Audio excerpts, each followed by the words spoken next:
So I just got out of Spiral, and I'm suddenly reminded why I'm just not the biggest fan of this franchise. Anyway, let's talk about why Spiral from the Book of Saw is hot relish.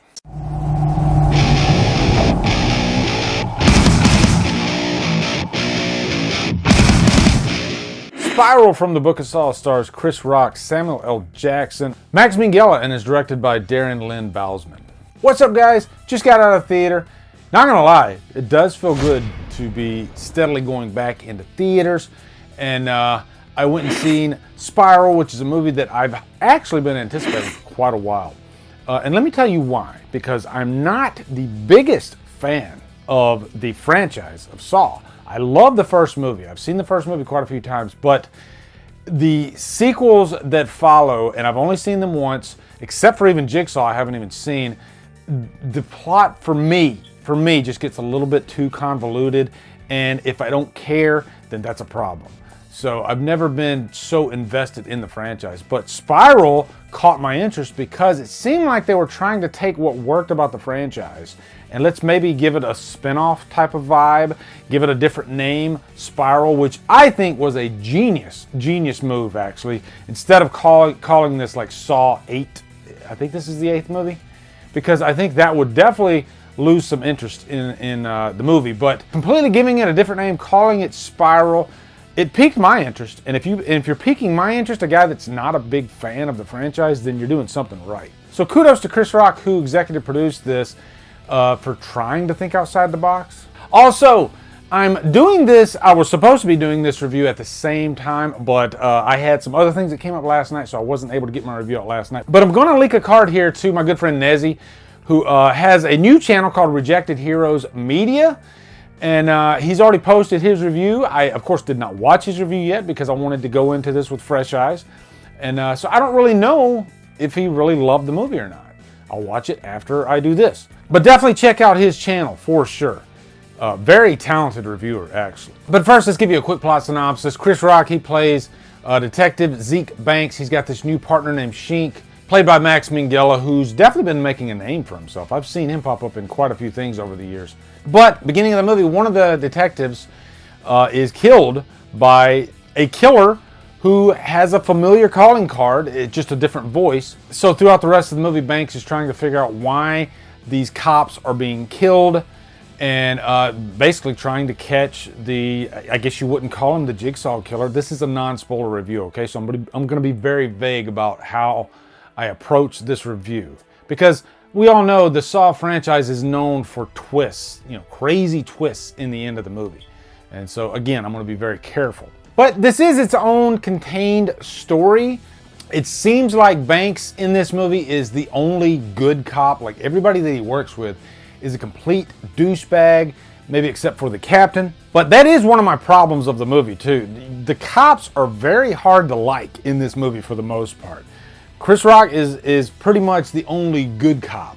And of course, he's got this new partner that's wet behind the ears, so he's new to the game. And Samuel L. Jackson plays his father, who used to be the police chief. And so there is that element of living in your father's shadow there too, because cops live complicated lives. And there is some interesting dialogue in the beginning of the movie where Banks is talking about, how hard it is to be a cop, and the divorce rate is at an all-time high, probably the highest of any profession. And at first I thought, oh, okay, they're actually opening this up with some kind of interesting dialogue, getting to know these characters. But then it kind of falls flat for me. And we'll get into the cons. I'll start you off with some quick pros. And to me, unfortunately, there's not many of them.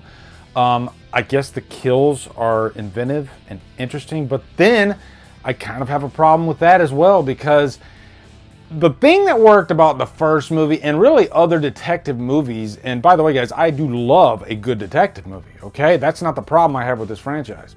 I don't care how crazy you get with the kills, how inventive you get with the kills, you still have to have that emotional anchor behind them.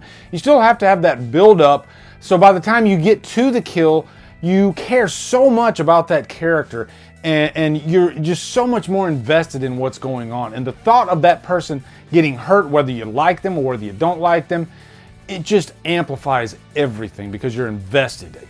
Giving you a great example, Seven. Seven is probably the best detective movie ever made, because each one of these kills are the 7 deadly sins, and most of them are pretty damn simple. Creative, but very simple. But what makes them work so well is just the premise itself and how you're so into these two detectives, Mills and Somerset.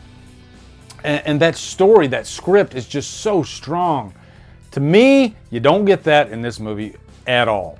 Again, these cops in this movie, they're all pretty much complete douchebags. The killer is focusing on cops who are probably the dumbest cops I've ever seen in my life, because they all get caught in the same fashion.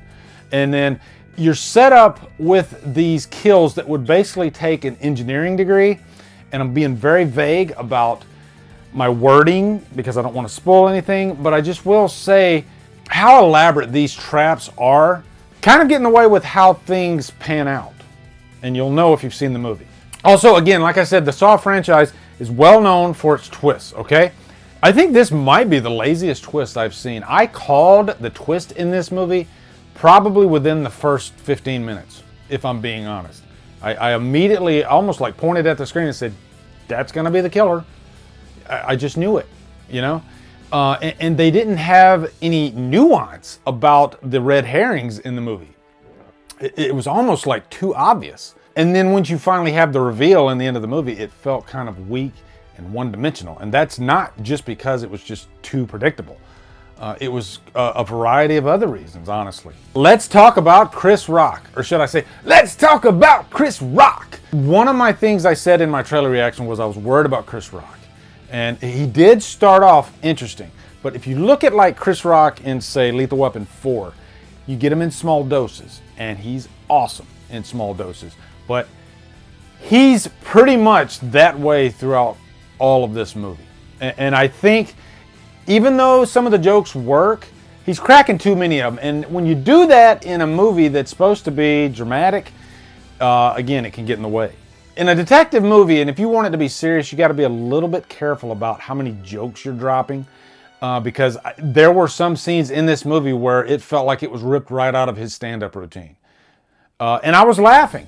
But as I was laughing, I was thinking, when I go back and do the rewatches on this movie, already knowing the punchline, is it going to have the same effect? Am I still going to be enjoying it as much? Because jokes in a drama are one-dimensional. They don't dig into the surface. They're not plot-oriented. And so when you go and rewatch them, they do nothing for you. Also, if I had to compare this to the rest of the Saw movies, specifically with the Jigsaw Killer played by Tobin Bell, they don't use his voice with the traps in this movie for obvious reasons. And that voice to me is sorely missed. Tobin Bell is an icon. And I think even though he is represented here, you know, because if you watch the trailer, you can see like a little a photograph of him. There was definitely something creepy and sinister about that character. And that's just one thing I missed in this movie. So guys, really in the end, thin plot, Chris Rock plays Chris Rock, no emotional payoff, cops are scumbags. Yeah, and it's a shame because I was hoping for something great with Spiral and I did not get that. And I know that, you know, some of the people on Killer Flicks were stating that they liked this movie a lot. Shout out to Chris Snyder. He's a big fan of the franchise, okay? He's a massive fan of the Saw franchise, and he really liked this. So there's another opinion for you if you want to go check out his review. And Nezzy might have liked this too. I'll go check out his review after this. But I'm just being honest, I was not a fan at all. Gonna give it 2 hours lost, okay? Anyway, have you seen Spiral, the Book of Saw? Let me know in the comments. Looking forward to hearing your thoughts on this one. Also, be sure to come over to Killer Flicks, where we talk horror all day and every day. And on Fridays, we do Free For All Fridays. Follow me at Drumdums on all my socials. Support me on Patreon. Anyway, guys, thank you so much for watching. Have a good day. Drumdum out.